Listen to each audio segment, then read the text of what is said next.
All right, everybody, welcome. Welcome to the 13th, where we have Pack 313 here with us with Carly.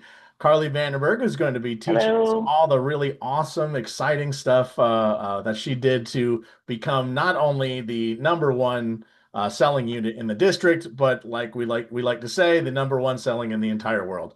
With that, if you have any questions, please feel free to use the chat that's there. Hopefully everyone can see it. And then mark the questions in. We'll save to the questions for the end so everyone can get those answered. If I see something that I know, I'll go ahead and type it in there as well. And then make sure you do stick around to the very end because we will be putting up that sign-in sheet so you guys can get that 2% bonus. But with that, I'd like to hand it over to the district or for the district of Miccosukee, the colonel for Pack 313, and that who is Carly Vandenberg. So thank you so much for being here tonight and sharing all your secrets with us. And we all look forward to what you have. So take it away. All right, great. Well, thank you for having me, and hello, everybody. Let me just get my screen shared here.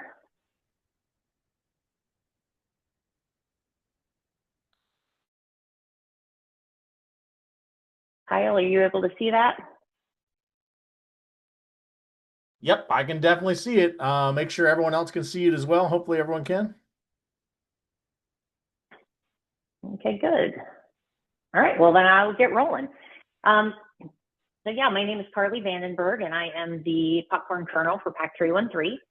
We started our popcorn journey a couple of years ago. We first sold in 2022 after a series of failed other fundraisers. We had tried Fuse Candy, we tried a couple of things, and it did not work out.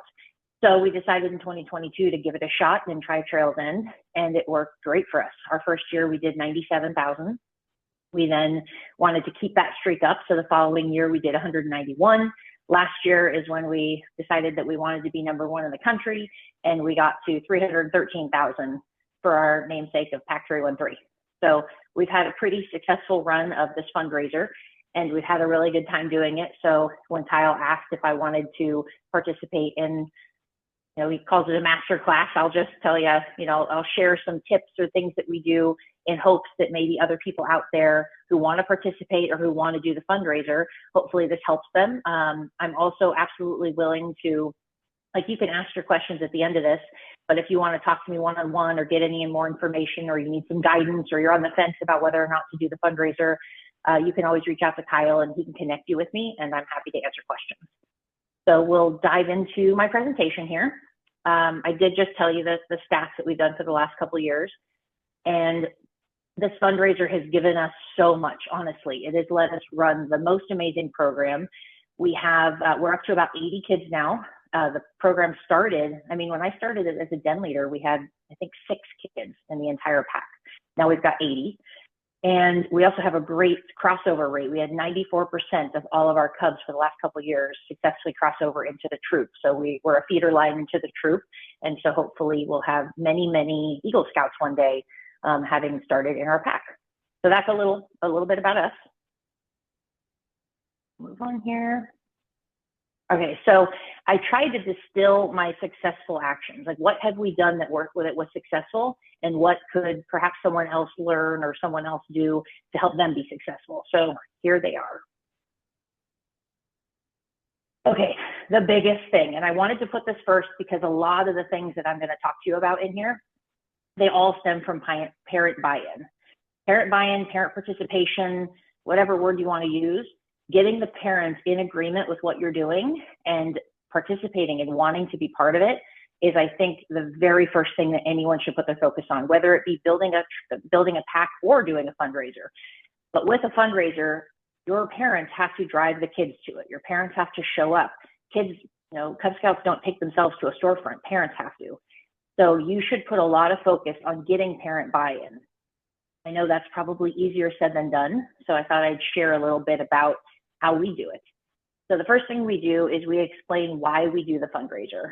I want them to understand this isn't just about trying to make a bunch of money. It's not about We're not trying to make them sit out in the heat just so that we can have some cash in the bank. I really explain why we are doing it.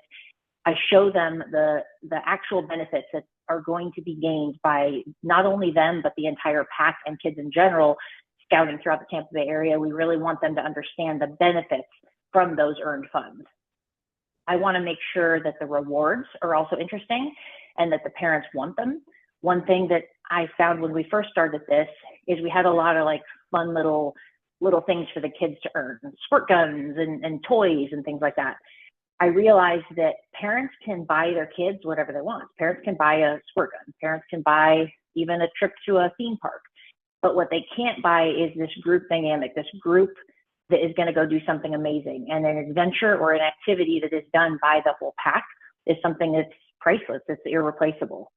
So creating things like that, experiences, once in a lifetime activities and experiences that they couldn't get otherwise, if you can focus on those and get those into your rewards, that's a really good way to get parent buy-in because it's not something that they can do on their own. Next is set expectations. Make sure parents really know what they need, what's needed of them, how many shifts they're supposed to do. I wait till the end on that. I don't start with that because sometimes you can scare people away, but it is important to make sure that the parents really understand what expectation they're held to so that they know what they're getting themselves into and they can come up with an agreement on it. How we do all of this, or the setting in which we do it all, we do a parent-only orientation meeting and party. So this is kind of a cool thing. We're going to the next slide so you can see a picture of it, and I'll talk more about it. So we do a big party. All the parents come. It's no kids. So we set up babysitting with the troop so the kids can go, or the smaller children can go and get babysat by the troop.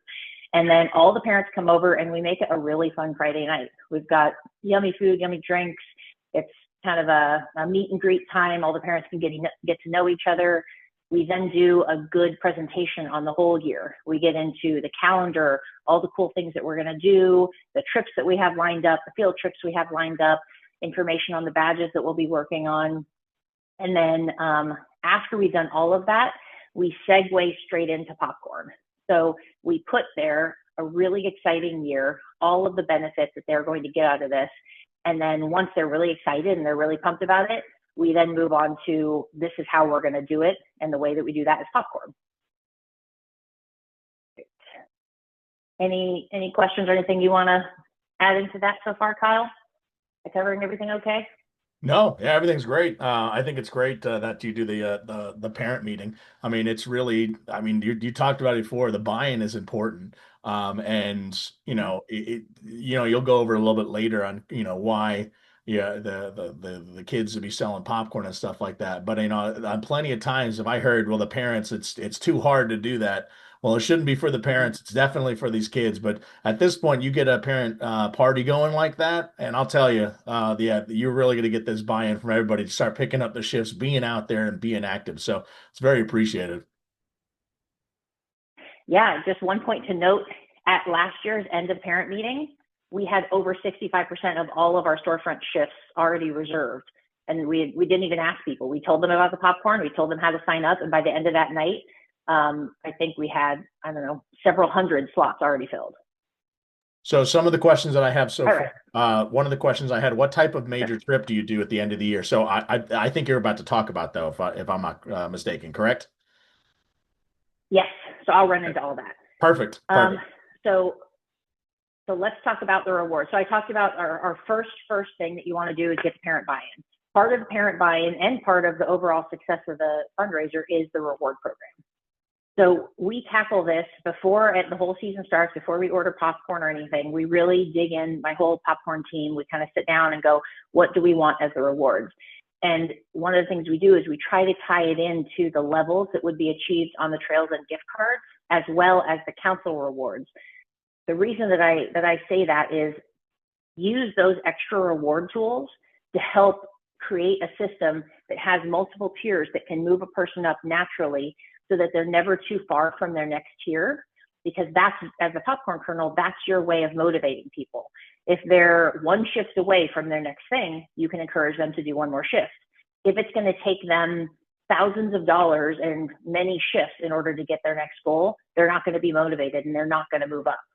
So if you can take the council's generous rewards and you can plug those in at the various levels so that you have your reward, then you have a council reward, then you have your reward, then you have the next TE, Trails End big gift card, then you have another council reward, then you have yours, etc. That would give you, it saves you some money because you can use all of those resources. The next thing is make sure that the rewards that you lay out are things that are actually needed and wanted by your family. Don't put, I'll give you a great example. We did a sleepover at SeaWorld. Sounded like an awesome idea, and there were parts of it that were really fun, but there were parts that weren't as fun, and the parents did not necessarily want to repeat it. So I did not put that on the next year's. That wasn't something that was going to motivate them because that wasn't as fun as maybe we anticipated it to be. Now, don't get me wrong, if other people want to go do SeaWorld, go for it. That was just our experience. So I want to make sure that whatever we do on our rewards, the people really want, because again, you need your kids to want it so that they're motivated, and you need your parents to want it so that they do their buy-in. Next thing is reward your scouts every single week for making, if they go out and they sell, get them some little reward. These are like little trinkets and stuff. Last year, if you remember, Kyle did a really cool theme of Pokemon. So we had these little, I went on eBay and I found these little Pokemon balls. They were like this big. And you opened up the ball and it had this little kind of, this little teeny Pokemon. The kids loved them. I think it was like, it added up to maybe 30 cents each because I bought a big bulk on eBay. But every week, whoever sold, they got to go up and pick their little Pokemon, and the kids were into it. They would push their parents. They wanted to go out. They didn't want to miss being able to get their Pokemon that week. So real-time rewards is really helpful. Next, this is like popcorn kernel talk. So as a popcorn kernel, if you can track the progress every week and use that reward structure and use the Trails End gift cards to help encourage your families and make sure that they know how far they are from their next goal. I know it seems kind of obvious that people would be tracking with where they're at and how far they are. Honestly, not everybody does. So if you can look at it as the kernel and go, okay, good, here's, the Smith family, and they need to do $700 more before they hit this next gift card or before they get this next reward. Talk to them about it, strategize with them, figure out another slot that they can take. Maybe they're a family that normally does $500 a slot, so figure out 2 slots that they can take, or maybe they can take some stock home with them and do some wagon sales in addition to one more. So don't underestimate asking your families for what you need and tracking that progress and encouraging them, because they don't always track themselves, and that little bit of encouragement can really help them just push up to that slight next level. And then, here's a good one. Somebody asked me this, what if somebody exceeds all of the rewards and they get to the very top and they've earned everything? Make a new reward for them.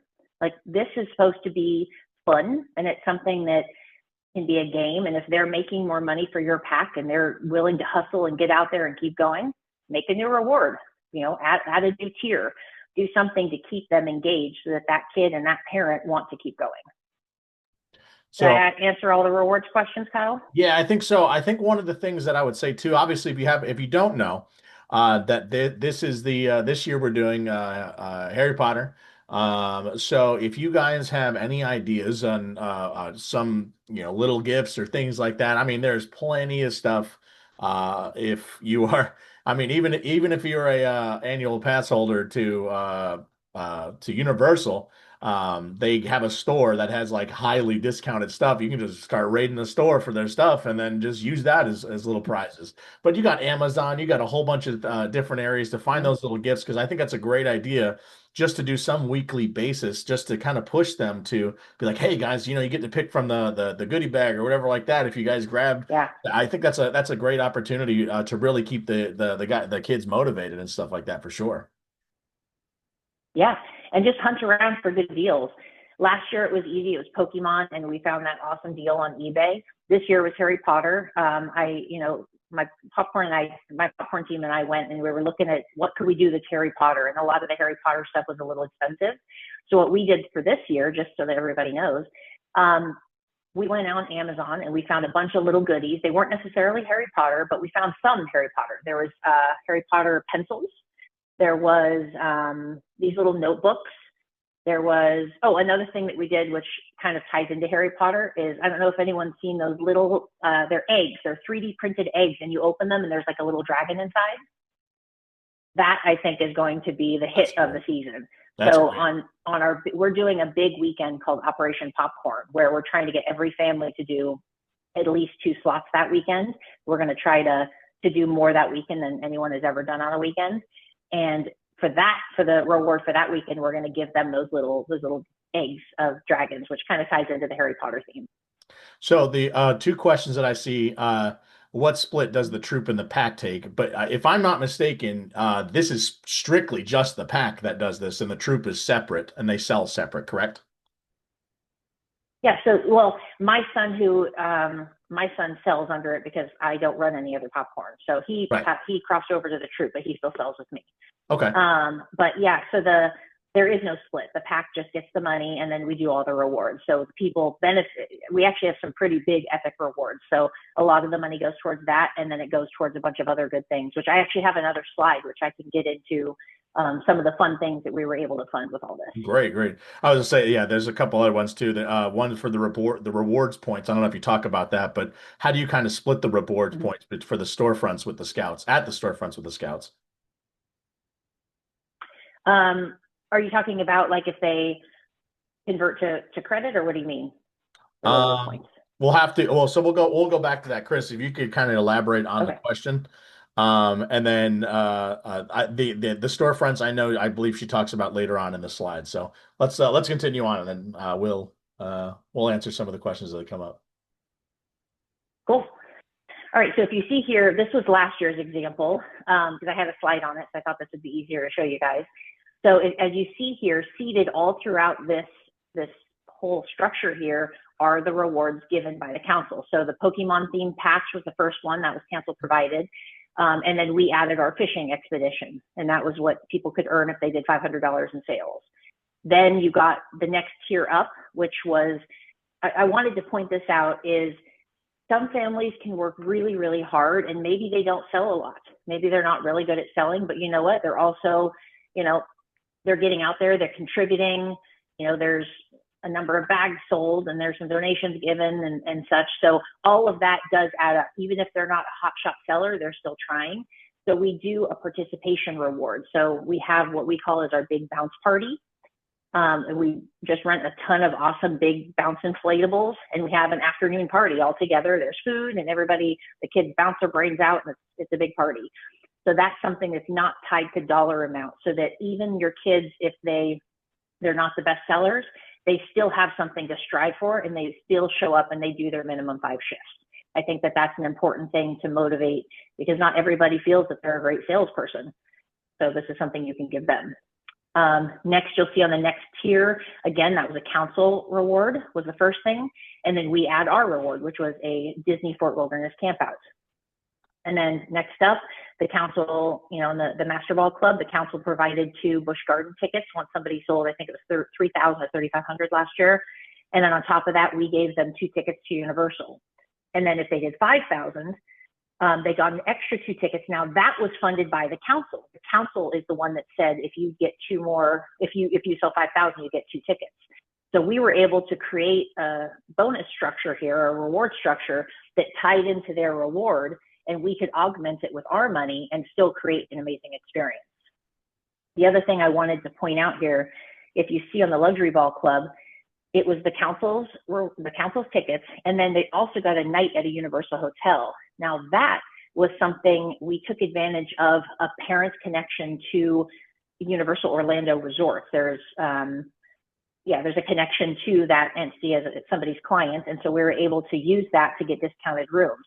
So that's another trick for your reward structure, is talk to your parents. Maybe you have a parent that works at Disney. Maybe you have a parent that works at, Celebration Station or any cool place. And if you can use those connections, you might be able to get really cool rewards for discount and be able to pad this reward structure.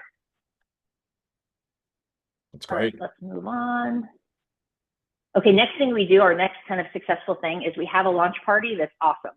Like, we go all out on this launch party. We decorate the heck out of it. One thing we really try to do is display prizes and things that the kids are going to get, because they see them And that increases their excitement 100-fold. If you show, let me see if I have a picture of this. Hold on. Yep. All right. So look at that picture in the upper right corner, all those Pokemon things. So we put those out at the launch party. And what I did, and here's a tip for any colonels out there. We knew that the theme was Pokemon. So on Amazon Prime Day, all the other online retailers like to do sales for Amazon Prime Day, so they keep business. So I went on to Target.com, and Target had everything Pokemon 50% off that day. So I was like, okay, I know we're going to do this. I know we have the money and we're going to make it happen. So I bought a ton of Pokemon prizes, all at 50% off. And then at our launch party, we were able to display them on this awesome table. And these little balls that you see there, those were left over from my son's birthday party 2 years ago. So we worked with what we could, and we made this awesome display, and the kids were just drooling over it. The kids were completely over the moon, and they all like, I want to earn this. I want to do this. Let's sign up for our slots right away.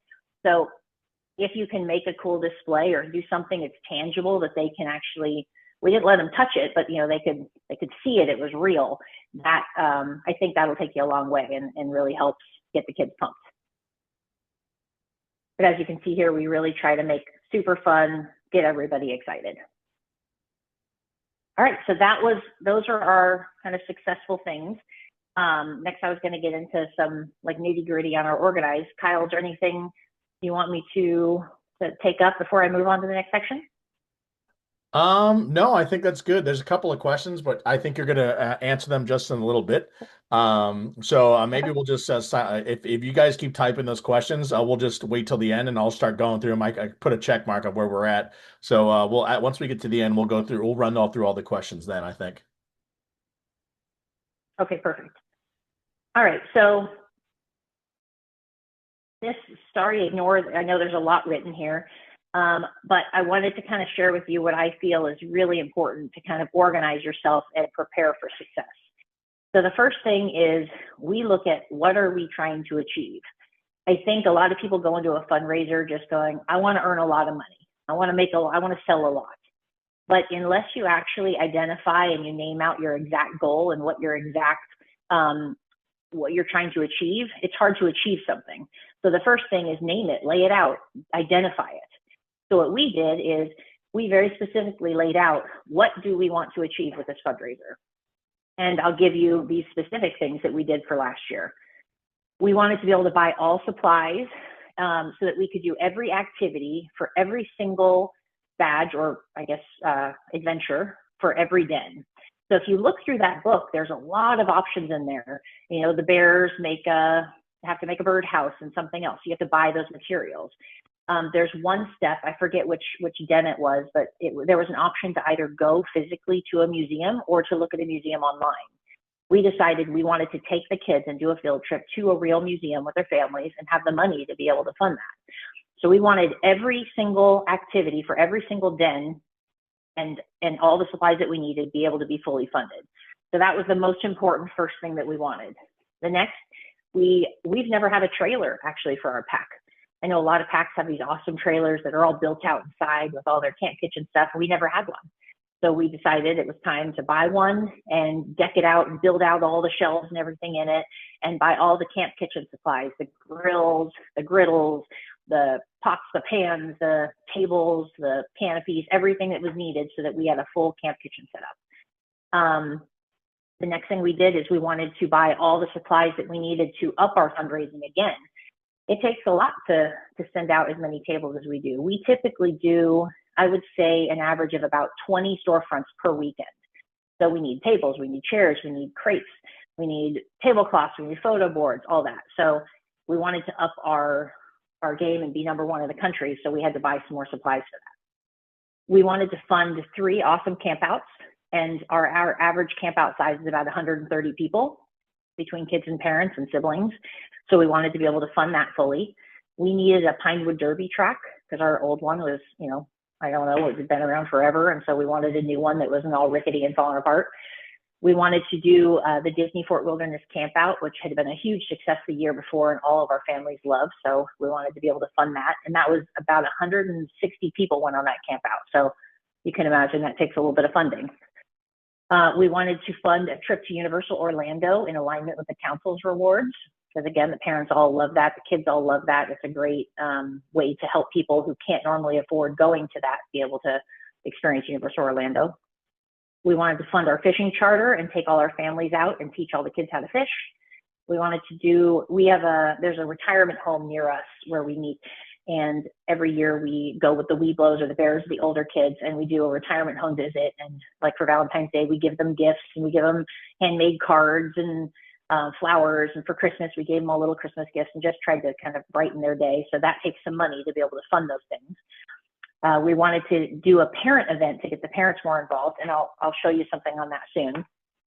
We wanted to do, my son has kind of headed up a foster child Christmas donations every year, and so that was something we wanted to be able to fund. And then, of course, we wanted to make the year free for everybody. So those were like the specific things that we named out. I then priced everything out. From there, we were able to create a budget, and then from that budget, we were able to make our goal. So last year, all of this, when we did the whole budget, we figured everything out. We wanted a little bit in reserves for the following year. We decided that we had to sell $250,000, and that would have given us $100,000 to accomplish this and be able to fund future years in case I wasn't able to do fundraising again, or for whatever reason, we just wanted to be prepared. So we ended up exceeding that, and we got 313.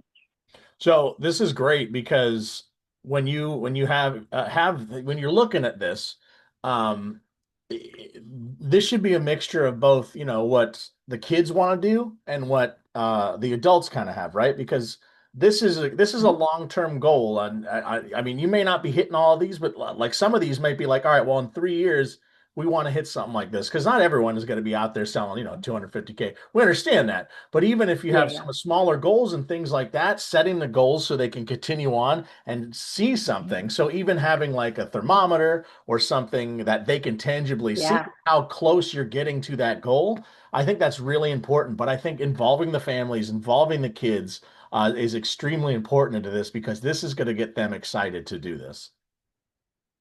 Absolutely. And it gives purpose. Why are we doing this? Why are we going? It's a lot of work to go out there and sell popcorn. Everybody on this call knows it. I know it.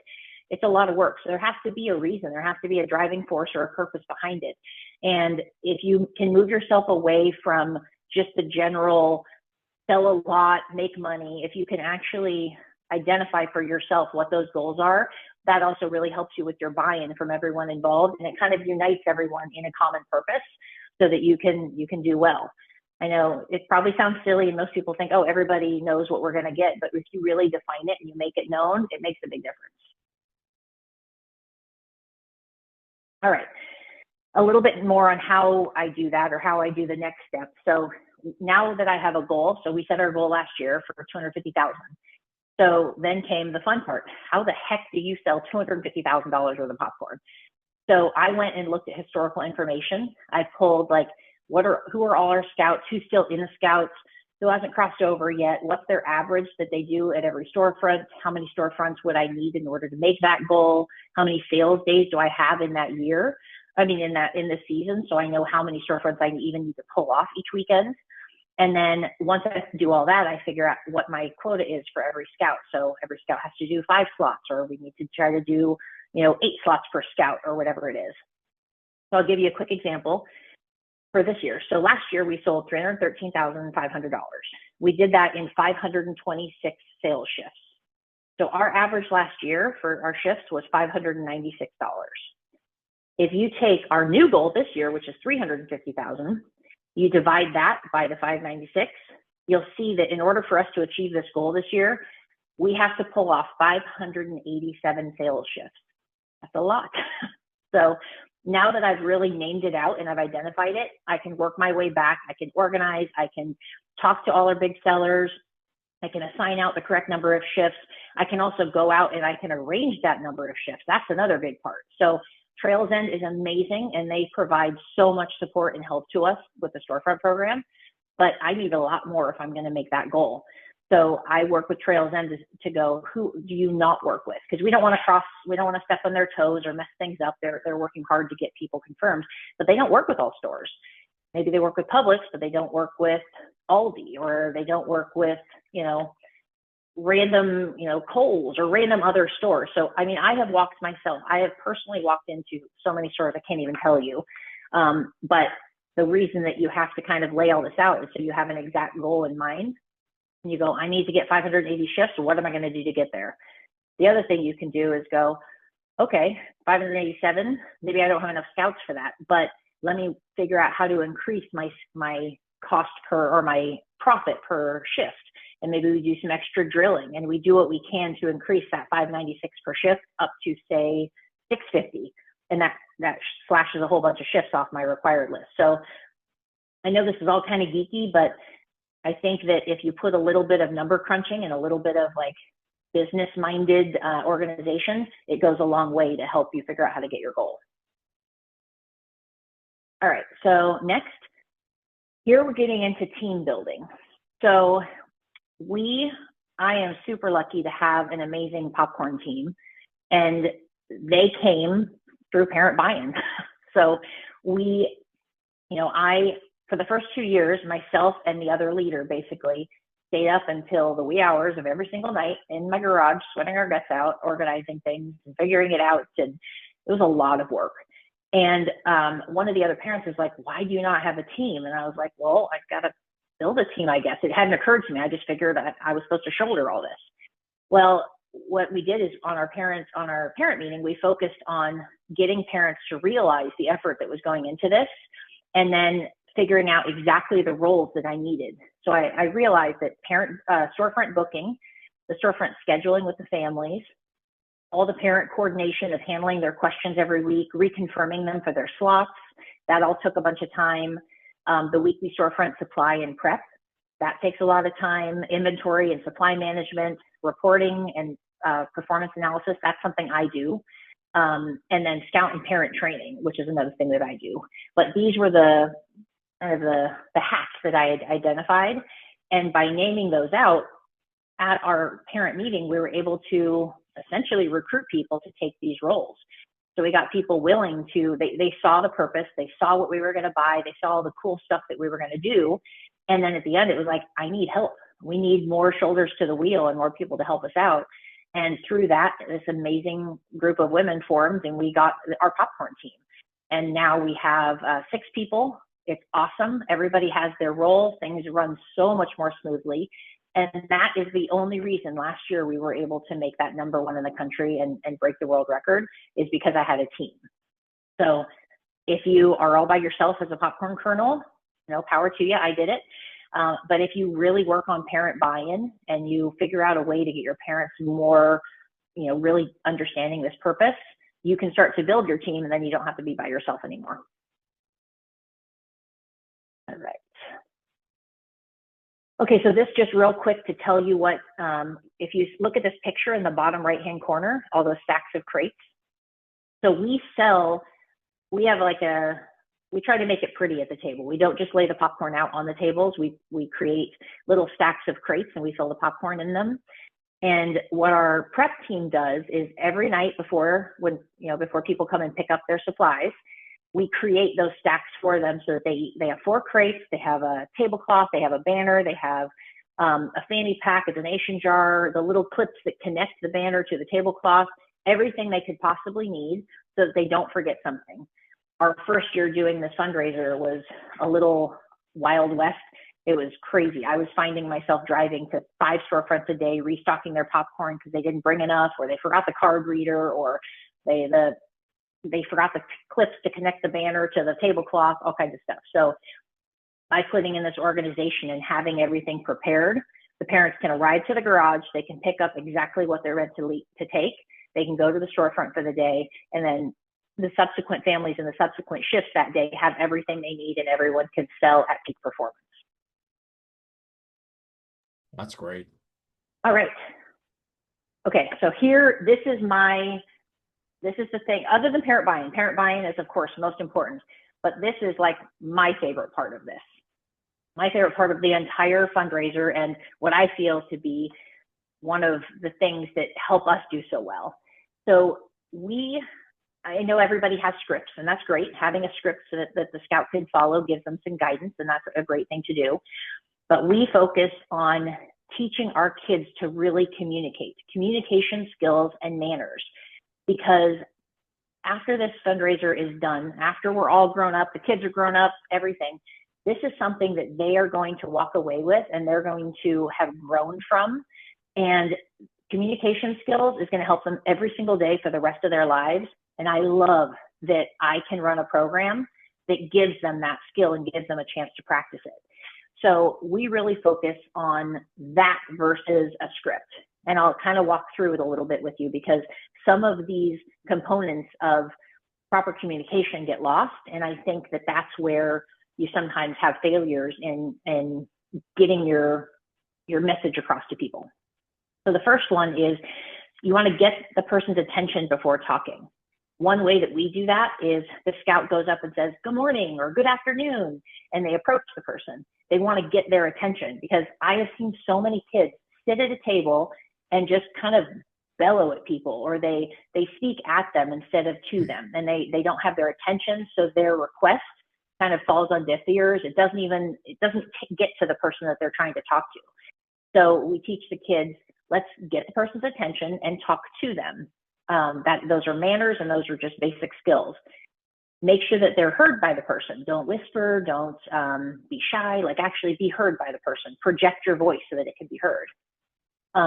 Actually listen for the person's response. This is the biggest part that falls out, is they run up and they're like, can you help me with my fundraiser? And the guy says, maybe he says no, maybe he says yes, maybe he doesn't say anything, or maybe he goes, what? And the kid they're not actually listening for that response. So they don't then engage the person and continue the conversation. And then the person just walks away. So truly listen for that response, be able to understand it, and then acknowledge it. So if the person says, oh no, sorry, I don't have any money. If the kid hears that, they can go, oh, no problem, we accept credit card. Or if he goes, oh, I don't like popcorn, the kid can say, oh, that's totally fine. Actually, we have a hero and helper program. Will you want to come and donate a bag to the troops? So there's things you can salvage so many conversations if you really just use proper communication. So that's something that we drill with our kids. That's something that we work on with them. And then at the end, you have these children who at the beginning, perhaps they couldn't even approach someone. They couldn't even say hi. They were too shy. They were hiding under the table. Who knows? And now you have a child that can engage in a meaningful and respectful conversation that they will be able to use that skill forever. So that is, that's my spiel. Any questions? So, how often do you? One of the questions: how often do you drill scouts on the communication skills? So how do you practice? Do you do anything at the unit level, like on one of the days for prizes, Mm-hmm. maybe a competition? Kind of what are your tips for that? Competition, great idea. We don't do that yet, but yeah, I mean, at our launch meeting, we get into all this and we do some practice. So we get everybody to practice with each other and be able to, especially like good morning, good afternoon. Hey, did you listen? Like put some little drilling in. We are going to have a second drilling meeting this year. We didn't have a second one last year, but we had the parents coach the kids on it. And we gave like a best practices to all the parents to have them coach this in real time. So when they're out there with their kids at the table, they're going, oh, you didn't say good morning to that person, or oh, you should go and approach them, or hey, did you hear that he said no thank you? Did you say thanks anyway? So we use this, we get the parents to help coach it in real time versus a lot of drilling in our meetings. We do some drilling at the launch, but most of it is real time. Yeah. Oh, one thing I forgot to say down at the bottom here, always ensure that they close out the conversation, even if they're ignored or rejected. They can say, okay, thanks, have a good day, or thanks anyway. You would be shocked at how many people will turn around and come back and buy a bag because that child maintained excellent manners and they took the care to say, okay, thank you anyway, or okay, have a good day, as the person walked away ignoring them. It pulls at their heartstrings. Mm-hmm. So many people. I mean, I think I could probably say, without exaggerating, 100 times with my son over the last 3 years, did somebody turn around and come back and go, okay, yes, what did you need? Let me support you in some way. That's great. Manners go a long, long way. Oh yeah, 100%. Just real quick, just for that the I just popped into my head with the pitches. If I'm not mistaken, I think on their scout pages they can put up videos. I could be wrong, But if they can, what I would do Yes. is almost at that competition level, record every one of them, and then use that as their to put up on their own Scout account. So not only do people see it, they get to see their pitch there as well. Just say, hey, this is me starting out the first time at popcorn season, and then as it progresses, maybe do it again later on, and then to where they've Mm-hmm. gotten. So not only are the scouts anyone who's bought popcorn, because I mean, obviously the emails get sent out at the beginning of the sale saying, hey, check out Mm-hmm. my profile again, so they can see when they first started, and then see where they're going, so they can actually see in real time and where and how Yeah. they've progressed, which I think would be pretty cool. That's actually brilliant. We haven't taken advantage of that tool yet because that's a new one for this year. I'll have to actually make sure that I've got that on my launch presentation to make sure everybody does that. That's a great idea. All right. All right. So next tip for success. And I know everybody has heard this 1,000 times, so I don't want to bore you or kind of beat a dead horse here, but you're not selling popcorn. You are selling help and you're selling scouting. I know everybody says you're selling scouting, but I wanted to kind of emphasize that you're also selling help. People really do love to help. I think that that's one of the most common things that unites us as people is help. I love helping, and I think everybody out there, there's just kind of an innate drive to help in all of us.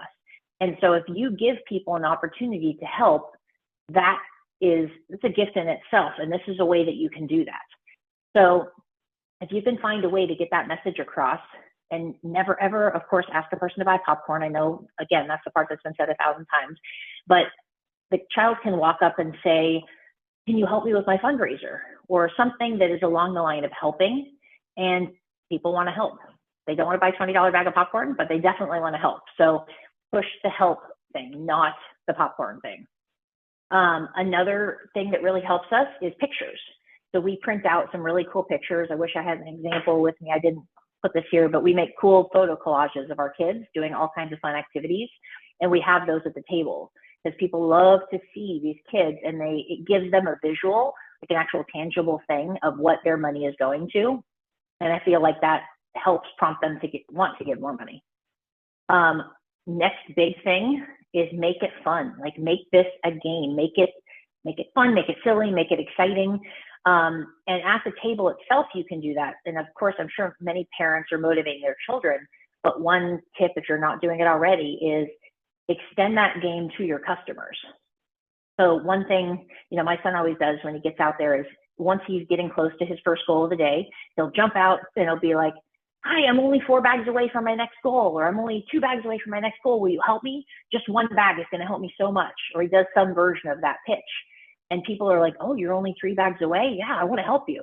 And I'll join sometimes too. I'll stand next to him out in front and I'll be like, he's only 3 bags away. Like, can you be our hero? Can you help us make it? And so many people will participate in that. They get excited and they want to be part of that game. And I've had a ton of people just buy out the last couple of bags that we need to do. They go, oh, you got 4 bags? Here's 4 bags. Which ones do you want me to get? I had one, they were the anomaly, but I had one person come and my son was like, we're so close to our next, to our big goal today. And they're like, oh, how many bags left? And he's like, well, 20, but if you just get one, that would be great. And he's like, no, I'm going to buy all 20. And we were, my son still talks about it to this day. That was like his most successful sale of all time. But people love to play that game. So if you and your scout can get that excitement up and push those exciting games, I think that helps a lot. And realize that if you make your goal, just make a new goal. So if your goal was to sell 20 bags that shift and you're out there, you get those last 20, now your new goal is 30 bags or whatever it is. Just keep the game going and keep those customers engaged. The last trick that we do is upsells. So this is something that we started last year and it helped us a lot, is we decided that, there was somebody and they were awesome and they wanted to buy a bag of popcorn, and that was great. Instead of just leaving it there, we would add a question and we would say, thank you so much for being willing to help us and buying this bag. Would you be willing to round up just $5 more or pitch in $5 more that helps with our Heroes program? And we explained that the Heroes program helps local fire stations and police stations and also the troops And when people hear that they can contribute to those people, and you're only asking for $5, it's not a big ask. Most people will round up those extra 5. So think about if you sell 100 bags and you added $5 to every one, that's a nice little upsell. You've added quite a bit to your sales. Not everybody says yes, but I would say for me, probably 4 out of 5 people say yes. So that's a nice way that you can just add on a little bit of extra and do some good while you're doing it. I know that also really supports the council too and helps them make sure that we don't have a bunch of excess popcorn. So I think it's a good purpose all around. So try that upsell and maybe you'll find an uptick in your sales. Okay, so we already talked about all these, but really quick summary. Parent buy-in, number one, everyone should strategize. That's your most important thing. Get your parent buy-in. Craft a great reward structure that takes into account the councils and the Trails End rewards. Ensure that your rewards are actually wanted by the families and not just things that you're making up that nobody really wants. Hold a parent orientation meeting and get those parents driven and excited. Hold a fun launch party that gets all the kids and everybody super into it and pumped. Focus on selling scouting and help, not selling popcorn. Focus on your manners and teaching your scouts how to politely and effectively talk to people. Regular updates to keep the excitement high. So every week I show up at the meeting and I give everybody an update on where we're at. I announce all the kids that sold and they get to come up and get their reward. And I tell them, we're only this much away from the next highest selling pack. Let's do this. We're so close. We just kind of get everybody pumped. I already mentioned, okay, here, reward scouts every week for selling and making goals, as we discussed, and then track the progress weekly and talk to your families and encourage them to move up to their next reward level. That is my summary on all that. And I think, yeah, that was it. Awesome. So Kyle, shall we jump into any last questions? No, yeah, absolutely. Thank you so much for sharing that with us. So I do have a couple questions that I have from the chat that's over here. So so we saw how many storefronts the pack does, but with that, how many storefronts roughly on average does each kid end up doing?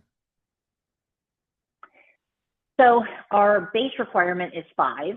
And honestly, a couple of kids didn't do 5, but pretty much everybody, I think there was 2 kids that didn't do 5. Everybody else did. But I mean, I think my kid did like 22 or something insane, but that's because he was, he wanted to be number one. We have, I would say on average, we have probably an average of maybe 8 to 10 per kid. And then there's the overachievers that do a lot more. Great. Awesome. Okay. So the following up on the how to split rewards for storefronts with the scouts. So the split of the day. So split the shift among the scouts for the day, and then the shifts per scout. How is that kind of divvied out? So, well, we have 1 scout per shift. That's our rule. So it's always 1 scout per shift. So their rewards, of course, go direct. We do I guess there's multiple methods to do it. We've never done any other method than that shift goes fully to the scout that's working that shift. I forget what the wording is, but now if you do the cash conversion to credit card, that gets split amongst all the shifts. And so we just let that go as it goes. So everybody does their conversion and everybody does the credit card. So it pretty much just levels out. So everybody gets the same reward or the same bonus, I guess you call it. Awesome. So you said, obviously you talked about some of the awesome rewards you do. Does at any point, so how does are the kids getting any of the money, or is that specific where the unit deals out the money for the trips and everything like that? Or is it just the kids are getting the Trails End rewards and that's it? Yeah, so the kids get the rewards that tie into, let me go back to, this is last year's, but we have. Because you guys don't do scout accounts, correct? Not for the pack. So Okay. when the troop sells, yes, they have a whole system for that. They do various different fundraising and such, and they have scout accounts, but for the pack, there is no scout account. Now, that said, we do have Arrow of Light Scouts.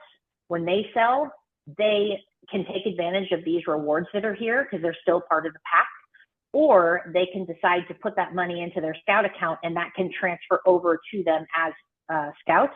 Because one of the big things it's listed on this year's goals, but it wasn't listed on last year's, is we wanted all of our AOL scouts to cross over with enough money to do summer camp. That was a hugely important thing. We wanted all of our kids to be able to do summer camp because I think statistically, if a child does summer camp their first year, they're like 80% more likely to make Eagle or some outrageous stat on that. So that was something that we decided our AOL should cross over and make sure that they can go on that summer camp so that they can really get part of the group as quickly as possible.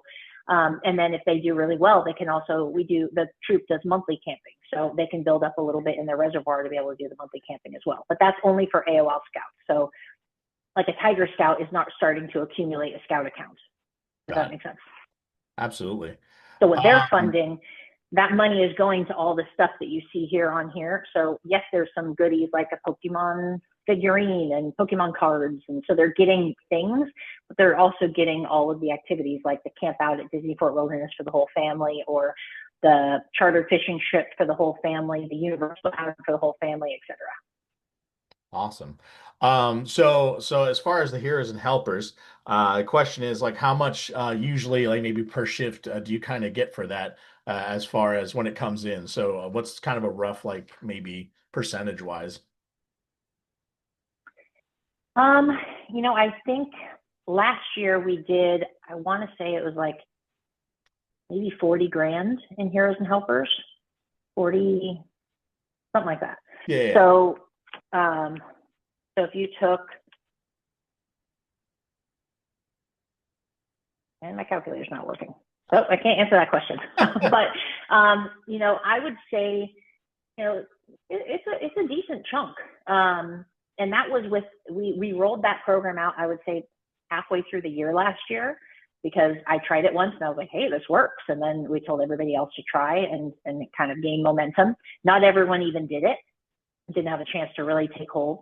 So I have a feeling we're going to do much, much better this year because we're putting that as part of our training at the very beginning to just get everybody indoctrinated into asking that. Now, of course, there's a caveat of maybe that sale wasn't as easy. Maybe that person was a little bit hesitant. Maybe they couldn't really, they were like, oh, $20, that's a lot. I'm okay, fine, I'm going to do it.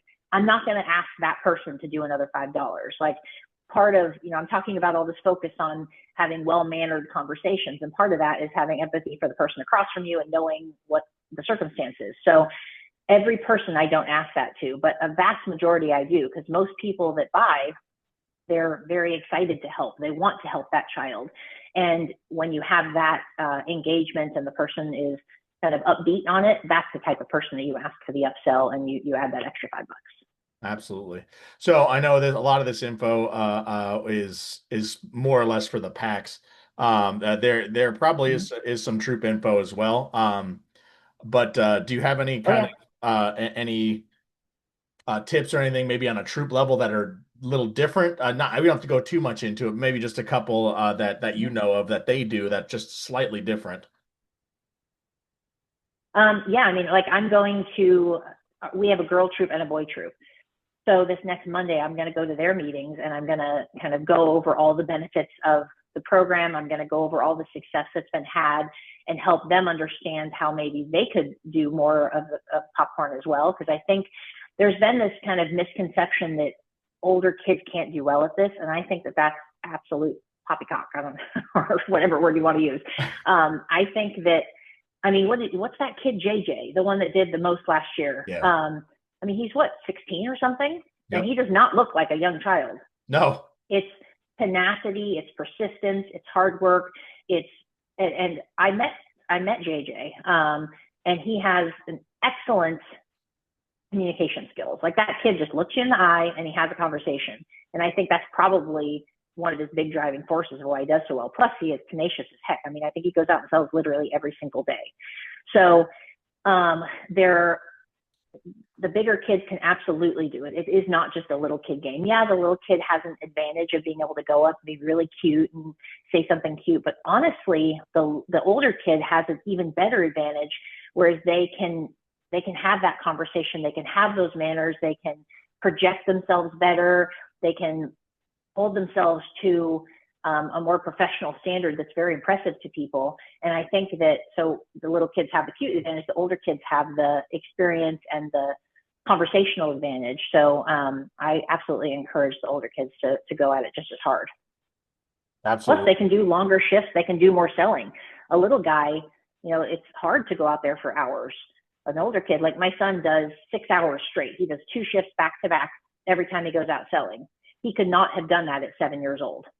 Oh Can yeah, he do it at 12? Yes. So that's yet another advantage that the older troop level kids absolutely. So we have so obviously that we have our heroes and helpers that is this year as well. So have. that is part of the commission. So that is I believe it's 3% part of the commission as well. So that structure is 2% is the obviously signing up, which everyone did, and then attending one of the trainings as well. This is our last opportunity for that 2%. There is the 3%, which is heroes and helpers. That heroes and helpers, we have to do 15% of your total sale in order to do heroes and helpers. And make sure that that is the total sale at the time that obviously you finish it. That's going to be the 15% of that. So you do have to track that. Now, one of the questions was obviously, is Trails End going to be tracking that heroes and helpers? And I do believe from our conversation that we had Mm-hmm. at the popcorn seminar, they are going to be tracking them a little bit better. So you'll be able to see heroes and helper sales because it was a little difficult last year, but I would still suggest, like I put in there, please track your own just in case, because sometimes the technology isn't always the greatest, so you want to make sure that you're kind of looking at everything at the same time. And Mm-hmm. outside of that, the other two goals, the tier one and the tier two, those are going to be the exact same as last year. If you have not seen our previous training, I suggest please go take a look at that. It dives more in depth into the program itself, the use of the app, the commissions, the rewards, all that kind of great stuff. The PowerPoint is also on the Popcorn webpage as well, so I really push you to take a look at that. I also, if you have not signed up, I put in the chat there. You'll see the link that you will need to click on and fill out for the response in order to get credit for being here. So please go ahead and fill that. But again, Carly, thank you so much for being here tonight. We really appreciate all the help, and I look forward to everyone's success here. I'm going to stop the recording, but feel free to stick around, ask any other questions, things like that. But just make sure when you leave, please do fill out that Google form. Thanks so much for attending. Everybody have a great night.